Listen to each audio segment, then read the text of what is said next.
नमस्कार दोस्तों study online 24 में आपका स्वागत है। तो दोस्तों अगर अभी तक आपने चैनल को सब्सक्राइब नहीं किया है तो सब्सक्राइब कर लीजिए। अभी हम लोग देखेंगे भारतीय राज्य व्यवस्था का एक महत्वपूर्ण चैप्टर नागरिकता, और इनसे जो भी महत्वपूर्ण क्वेश्चन आपके एग्जाम में पूछे जाते हैं उन सारे प्रश्नों को हम लोग एक साथ देखेंगे। तो आइए शुरू करते हैं। तो भारतीय संविधान के किस अनुच्छेद में नागरिकता संबंधी प्रावधान किए गए हैं? तो दोस्तों यहाँ 4 ऑप्शन आपको दिख रहे हैं। अनुच्छेद 1 से 4, अनुच्छेद 5 से 11, अनुच्छेद 12 से 35 और अनुच्छेद 36 से 51।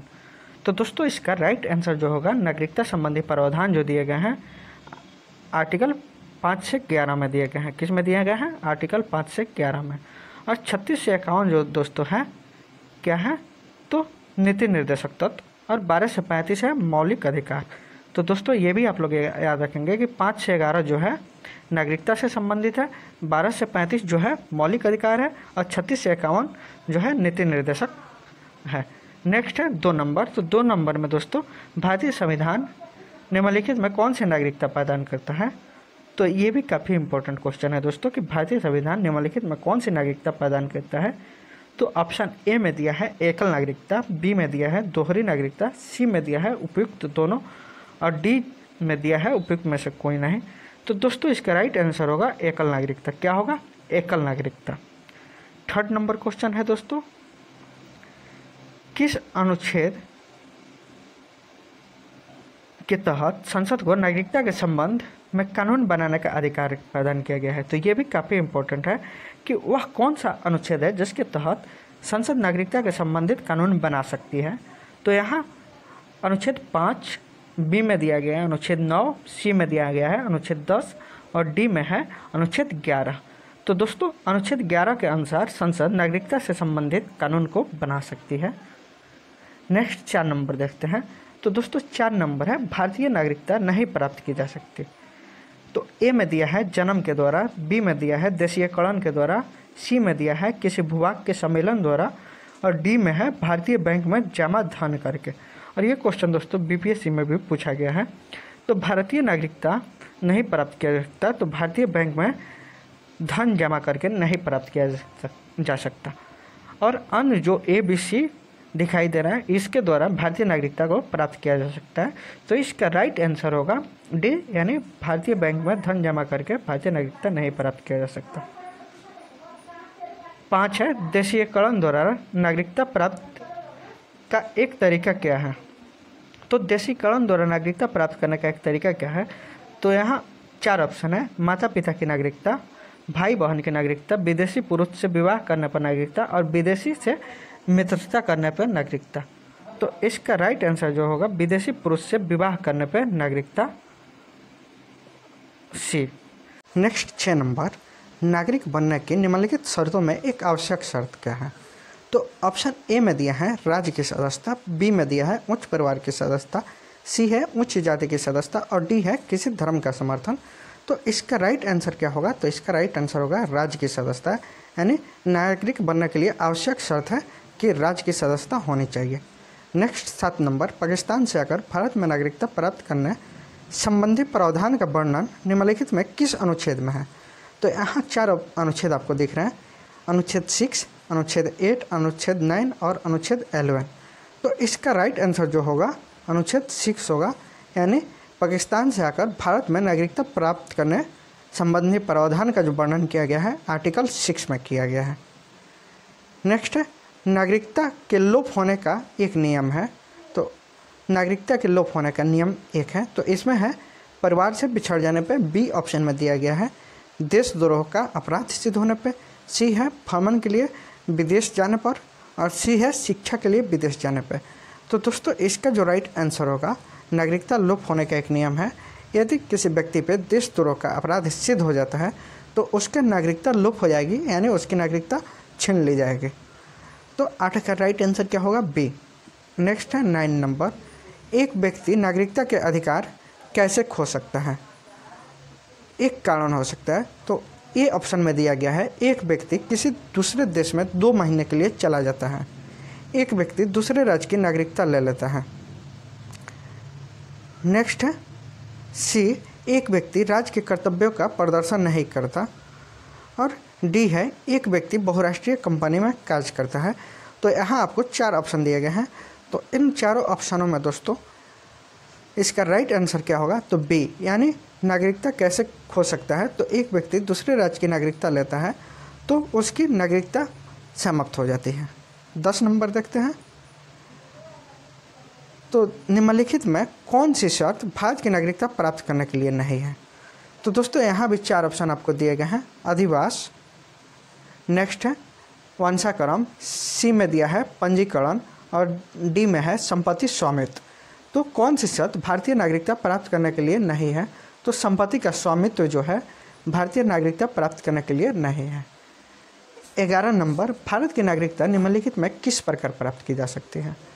तो यहाँ भी आपको 4 ऑप्शन दिख रहे हैं। जन्म से, वंशानुक्रम से, देशीयकरण से और डी में दिया है उपयुक्त सभी से। तो दोस्तों भारत की नागरिकता प्राप्त करने के लिए ये तीनों उपयोगी हैं, यानी जन्म से भी, देशीयकरण से भी, वंशानुक्रम से भी। अर्थात इसका राइट आंसर क्या होगा, डी, यानी भारतीय नागरिकता प्राप्त करने के लिए हमें भारत में जन्म लेना पड़ेगा, वंशानुक्रम अगर हो तब भी हो जाएगा और देशीकरण भी हो तब भी हो जाएगा। तो इसका राइट आंसर होगा डी। नेक्स्ट है 12 नंबर, नागरिकता प्राप्त करने व खोने के विषय में विस्तार से चर्चा कहाँ की गई है। तो यहाँ आपको 4 ऑप्शन दिख रहे हैं। एक, संविधान के भाग 2 में, बी में है 1955 के नागरिकता कानून में, सी में है संविधान की प्रथम अनुसूची में और डी में है संसद की विविध अधिनियमों में। तो दोस्तों इसका जो राइट आंसर होगा 1955 के नागरिकता कानून में संविधान के प्राप्त करने या खोने के विषय में विस्तार से चर्चा की गई है। तो 12 का राइट आंसर क्या होगा, बी होगा। नेक्स्ट है, किसी व्यक्ति की भारतीय नागरिकता निलंबित की जा सकती है यदि कोई व्यक्ति स्वेच्छा से दूसरे देश की नागरिकता ग्रहण कर लेता है।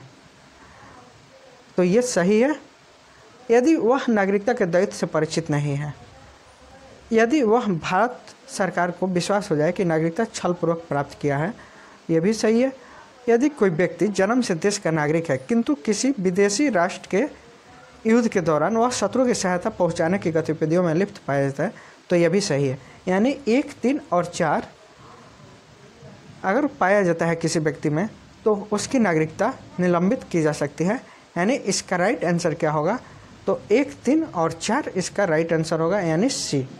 नेक्स्ट 14 नंबर है, नागरिकता संशोधन अधिनियम 1992 के अनुसार ए में किसी बच्चे को भारत में जन्म लेने के कारण स्वतः नागरिकता नहीं दी जाएगी। बी में है भारतीय पुरुष से विवाह करने वाली विदेशी महिला को भारतीय नागरिकता प्राप्त करने का अधिकार मिला है। सी में आपका ऑप्शन दिया है भारत के बाहर पैदा होने वाले बच्चे को यदि उसकी माँ भारतीय है तो नागरिकता प्राप्त होगी और डी है उपयुक्त सभी। तो इसका राइट आंसर क्या होगा, सी होगा। यानी भारत के बाहर पैदा होने वाले बच्चे को यदि उसकी माँ भारतीय है तो भारत की नागरिकता प्राप्त होगी। नेक्स्ट है, कितने वर्षों तक लगातार बाहर रहने पर नागरिकता समाप्त हो जाती है। तो यहाँ ऑप्शन दिया है 3 वर्ष, 5 वर्ष, 7 वर्ष और 9 वर्ष। तो इसका राइट आंसर होगा 7 वर्ष। यानी लगातार 7 वर्ष अगर कोई व्यक्ति अपने देश नहीं लौटता है तो उसकी नागरिकता समाप्त हो जाती है। 16 नंबर, ऐसे व्यक्ति जो डैश डैश है या उसके पश्चात भारत में जन्म ग्रहण किया हो तो उसे जन्मजात भारतीय नागरिक समझा जाएगा। तो यहाँ भी आपको ऑप्शन दिख रहे हैं 15 अगस्त 1947, बी में दिया है 1 जनवरी 1949, फिर सी में दिया है 26 जनवरी 1950 और डी में दिया है 15 अगस्त 1950। तो इसका राइट आंसर जो होगा 26 जनवरी 1950। यानी 26 जनवरी 1950 के बाद कोई भारत में जन्म लेता है तो उसे जन्मजात भारतीय समझा जाएगा। नेक्स्ट 17 नंबर, निम्न में से किस स्थिति में भारतीय व्यक्ति की भारतीय नागरिकता समाप्त हो जाती है। तो त्यागने पर, प्रवासन पर और वंचित किए जाने पर और डी उपयुक्त सभी। तो इसका जो राइट आंसर होगा उपयुक्त सभी। यानी कोई व्यक्ति अपनी भारतीय नागरिकता को त्याग देता है, प्रवासन करता है, वंचित किया जाता है, यानी इसका राइट आंसर डी होगा। नेक्स्ट है 18 नंबर, निम्न में से किस स्थिति में किसी व्यक्ति को भारतीय नागरिकता से वंचित नहीं किया जा सकता। तो निर्वाचन के दौरान, युद्ध के दौरान, आपातकाल के दौरान और डी है उपयुक्त सभी। तो इसका राइट आंसर क्या होगा, उपयुक्त सभी। यानी निर्वाचन के दौरान, युद्ध के दौरान या आपातकाल जैसी स्थिति में भी किसी व्यक्ति की भारतीय नागरिकता नहीं छीनी जा सकती, यानी उसे वंचित नहीं किया जा सकता। नेक्स्ट है 19 नंबर, भारतीय संविधान में नागरिकता का प्रावधान कब लागू किया गया? तो ये भी काफ़ी इंपॉर्टेंट क्वेश्चन है कि भारतीय संविधान में नागरिकता के प्रावधान को कब लागू किया गया? तो 1949 में। नेक्स्ट 20 नंबर है, भारतीय संविधान के अंतर्गत भारत के नागरिकों को वे कौन से अधिकार प्राप्त हैं जो गैर नागरिकों को नहीं प्राप्त हैं? तो इसमें भी 4 ऑप्शन है। कुछ सार्वजनिक पदों पर पात्रता, संसद और विधानमंडल के सदस्य होने का अधिकार, अनुच्छेद 15, 16 और 19 के द्वारा प्रदत्त मौलिक अधिकार और उपयुक्त सभी। तो यहाँ भी भारतीय नागरिकों को कौन से अधिकार प्राप्त हैं जो गैर नागरिकों को नहीं प्राप्त हैं? तो ये सारे अधिकार जो हैं प्राप्त हैं, यानी उपयुक्त सभी। इसका राइट आंसर क्या होगा? डी।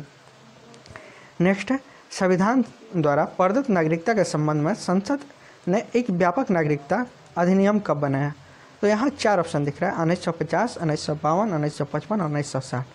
तो इसका राइट आंसर क्या होगा? 1955।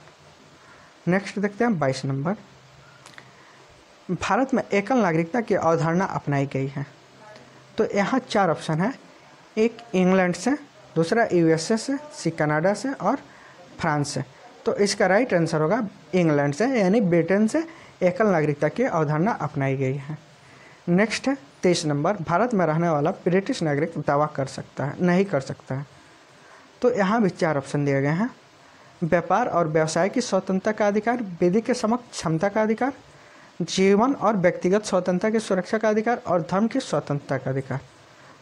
तो दोस्तों यहाँ व्यापार और व्यवसाय की स्वतंत्रता का अधिकार का दावा नहीं कर सकता, ये बाकी 3 अधिकार उन्हें दिए गए हैं, यानी बी, सी और डी का दावा कर सकता है, लेकिन व्यापार और व्यवसाय के अधिकार का दावा नहीं कर सकता। नेक्स्ट है 24 नंबर, किस देश में दोहरी नागरिकता का सिद्धांत स्वीकार किया गया है? तो ये भी काफ़ी इंपॉर्टेंट क्वेश्चन है और दोस्तों यहाँ MBPCS में पूछा भी गया है। तो भारत, कनाडा, ऑस्ट्रेलिया और संयुक्त राज्य अमेरिका 4 ऑप्शन दिए गए हैं। तो दोहरी नागरिकता का सिद्धांत स्वीकार किया गया है संयुक्त राज्य अमेरिका के द्वारा। नेक्स्ट है, नागरिकता निम्नलिखित में किन विधियों द्वारा प्राप्त की जा सकती है? तो ऑप्शन ए में है जन्म के द्वारा, 2 में है आनुवंशिकता के द्वारा, सी में है पंजीयन के द्वारा और डी में है अनुरोध के द्वारा। तो नागरिकता प्राप्त करने के लिए जन्म की आवश्यकता है, आनुवंशिकता की आवश्यकता है और पंजीयन की, यानी इसका राइट आंसर क्या होगा? 1, 2 और 3। नेक्स्ट 26 नंबर है, नागरिकता प्राप्त करने के लिए शर्तें निर्धारित करने वाला सक्षम निकाय कौन है? तो यहाँ 4 ऑप्शन है, चुनाव आयोग, राष्ट्रपति, संसद और विधानसभा है। तो नागरिकता प्राप्त करने के लिए जो शर्तें निर्धारित करने के लिए सक्षम है वो है संसद भवन, यानी संसद के द्वारा नागरिकता निर्धारित की जाती है। नेक्स्ट है 27 नंबर, भारत का एक नागरिक अपनी नागरिकता खो देगा यदि वह भारतीय नागरिकता का परित्याग करता है। सही है। स्वेच्छा से अन्य देश की नागरिकता प्राप्त करता है, तो ये भी सही है। किसी अन्य देश के नागरिक से विवाह करता है तो ये गलत है, और सरकार की आलोचना करता है ये भी गलत है। यानी इसका राइट आंसर क्या होगा? 1 और 2, यानी भारत का एक नागरिक अपनी नागरिकता खो सकता है भारतीय नागरिकता का परित्याग करके और स्वेच्छा से अन्य देश की नागरिकता प्राप्त करके। तो दोस्तों ये सीरीज अच्छा लगा हो तो अधिक से अधिक लाइक, शेयर और सब्सक्राइब कीजिए। धन्यवाद।